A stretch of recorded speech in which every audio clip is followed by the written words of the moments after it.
Hello survivors and welcome to another video. In today's video we're back in Soulstone survivors and I have another beginner build for you. In the last video that we did with the Sentinel, a lot of you asked for me to do this on other characters, and one of the characters landed up being the Elementalist. It was actually asked on the Discord by one of the other members. So here we are on the Elementalist. We are going to do a build on him. The skill tree I have so far with him is looking at around 62 points in there. However, you don't need them.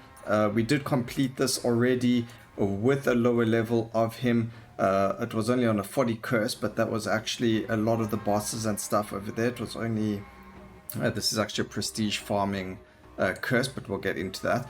This is the build that we're going to be looking at over here. We're going to look at everything over there. Skill tree wise, I think the most important thing to try and get on him is going to be the things where all your skills have dazed, all your skills do burning. There's one over here where all your skills have slow, getting yourself some area of effect modifiers, and the movement speed over here are going to be fantastic. You don't really need all the stuff for this. I've only taken it because we need them to get to the next rune and to carry on with the skill tree. So try and focus on all the red and the green upgrades. Those are going to be better for the character. Some of these are really good, like the area of effect and the damage, but you really don't need the drop rate. It really doesn't help too much. Critical damage is good, critical chance is pretty good, and then we've got elemental flow as well. So that's the skill tree. You don't really have to have anything. The most important thing is to have his actual ascension, so 20 prestige. But for the skills themselves, we are going to be running Frostbolt, which you get already on the Elementalist. If you can't find Frostbolt, you can substitute it for Blizzard, which you get by killing 300 Void Lords. Then we're going to run Frozen Warhammer, which you need Prestige 20 plus on the Elementalist. Light Beam, which is 500 elites killed.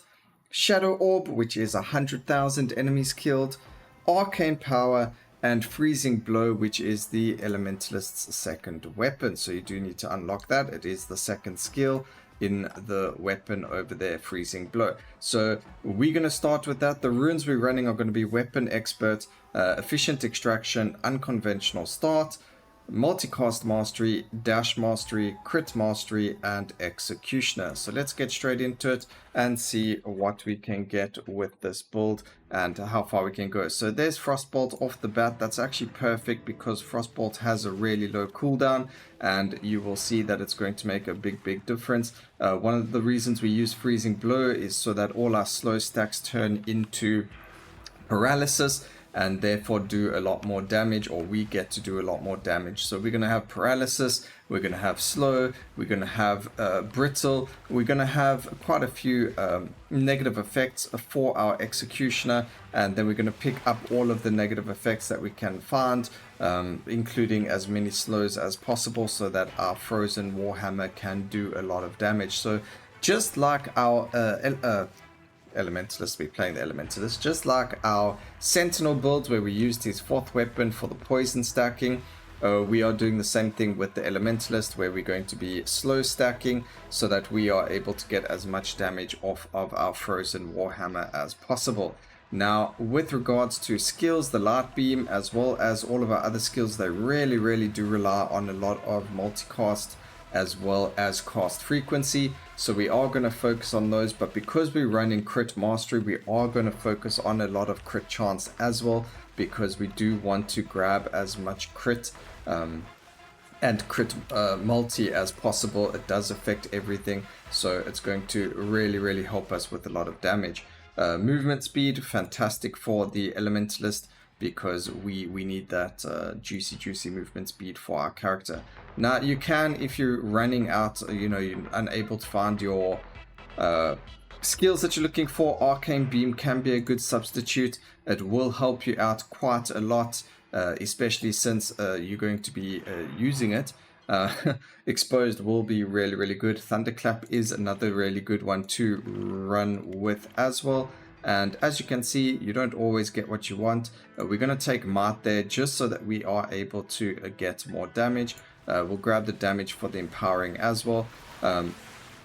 you are able to substitute your skills for other skills, but just think about what it is that you want to run. But majority of the time, as long as you've got a couple of them, you should be in a very good spot until you find the rest of them. So I think Frostbolt and Light Beam are probably going to be your core skills. You can obviously, you need the Frozen Warhammer for the damage, but if I showed you the previous match that we did, the Frostbolt actually did more damage than the than the Frozen Warhammer. So you don't necessarily need it, but it's very, very good to have. But as you can see, sometimes the game really doesn't like you. Lightning Bolt is a fantastic one to grab. We are going to grab it. We're going to grab ourselves the multicast here for that, but we're also going to grab the poison because we are running Executioner. So having as much negative effects as possible means more damage for us. We're still looking for the Shadow Orb as well as the Frozen Warhammer. Now, the only reason we're taking Shadow Orb is for the Frozen Warhammer. So the fact that we don't have either of them doesn't really matter. Shadow Orb is just there to help deliver a lot more negative effects. Slow stacks on the enemies so that we don't have to worry about not having enough slow to do enough damage. So that's why we're taking the Shadow Orb for our build. The other thing, again, you can just substitute that for something like our what's the wording I'm looking for again? Something like Blizzard can also be substituted for Shadow Orb, but I do like Curse. We also get Doom, so it's another negative effect for the Executioner as well. So there we go. We're going to go and replace Smart, and then we're going to grab or lock the area of effect here. We're going to grab that. We're going to grab this, and hopefully we can find ourselves the grab the cast speed over there. Hopefully we can find ourselves the Frozen Warhammer very soon. Another thing for when you're playing or starting out with this build, don't use auto aim. It's much easier to hit the bosses when you're physically aiming at them with light beam and things like that, or just making sure that your skills are hitting them. And then once you get a little bit more comfortable with the game and playing and things like that, you can activate auto aim in the settings if you want to. I think there was a button for it. I just can't remember what the button was. I've got mine set on already. It's middle mouse click. That's what it is. So middle mouse click, and you can then have your auto aim on or off, whatever the case may be. Does duration help here? Yes, it does. It stops us from having to get as much cast frequency as possible. We don't need to worry too much about the slow just yet. There we just got 2 more stacks of it, so that's perfect. But we don't have Frozen Warhammer just yet, so it doesn't really help stacking slow as much as it would if we did have the skill. Hopefully we're able to get it, because, you know, that's what the whole point of the build was, is for Frozen Warhammer. But I think as long as we've got Light Beam and cast frequency, we should be pretty good. You can see how much damage everything is doing at the end of the round. We'll have a look at that and see what is the most important thing to go from there. But just remember that, you know, the original plan is always changeable. Things can always be substituted just to assist you in the building phase.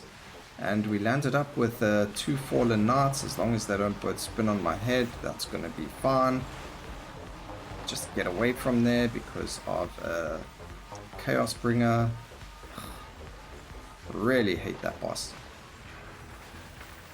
Alright, but pretty good there. There we got Doom going. Now, normally I would use Surprise Gift instead of Freezing Blow, but because a lot of people don't have it as a skill, we are not going to use it. It obviously just makes it a lot easier for you guys as well.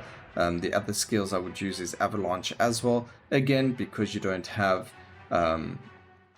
necessarily have the skill, that's why we're not including it in the build itself.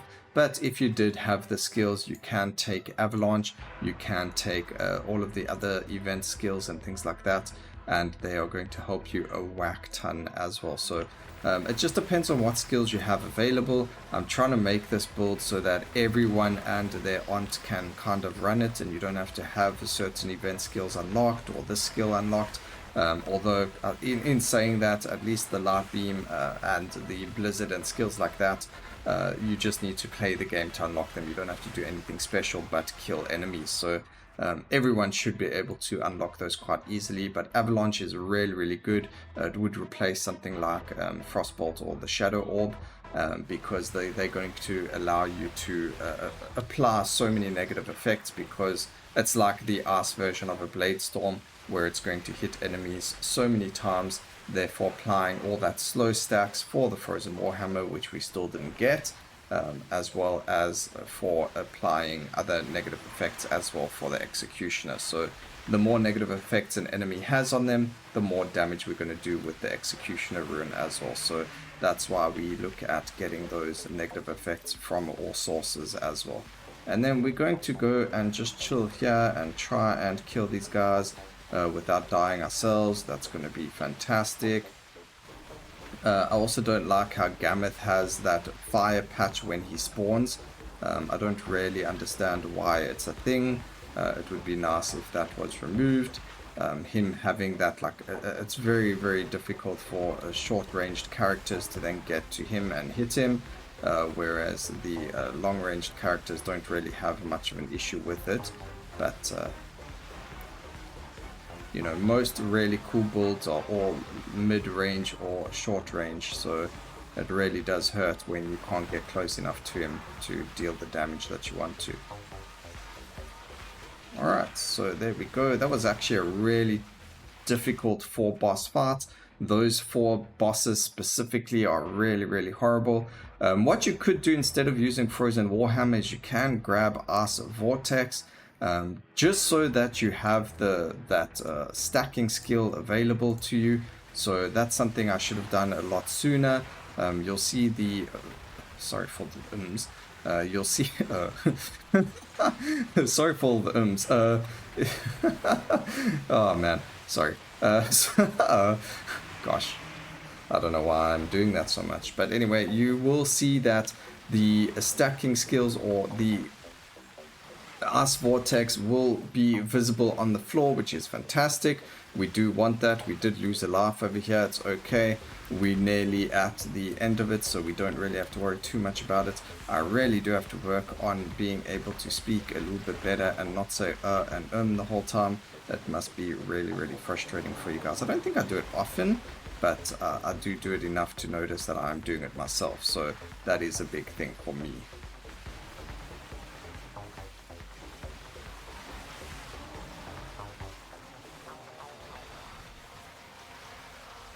I think there's been YouTube videos where I can't sit there watching the video because the content creator landed up going every second word. I've never, even at school and when I was younger, having people around me that used to say that, it used to get to me, and I'm sure there are other people out there that are like that. So if it does irritate you, let me know down in the comment section, and let me know what it is that you do to kind of pacify it, or make it so that you are able to listen to a video or anything like that could make it better for you.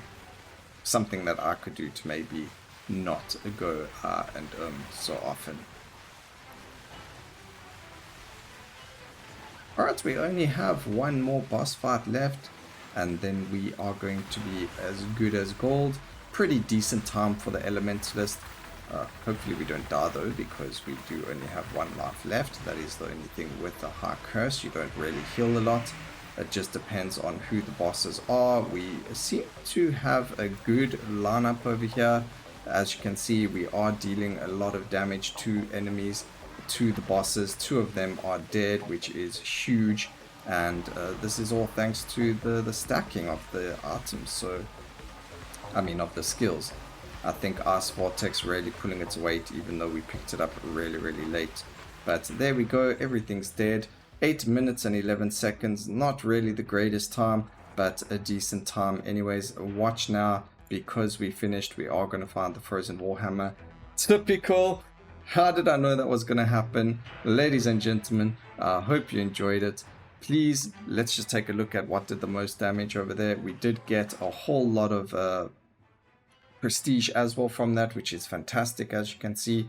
And as you can see, Ice Vortex, even though we had the skill for a whole 2 minutes, dealt the most amount of damage. So make sure you get it, or Frozen Warhammer. the Shadow Orb, Arcane Power, Light Beam, Frostbolt, and Freezing Blow. I hope you all enjoyed the video. Please remember to like, comment, and subscribe for more videos like this in the future. And always remember, keep safe, survivors. Until next time, cheers.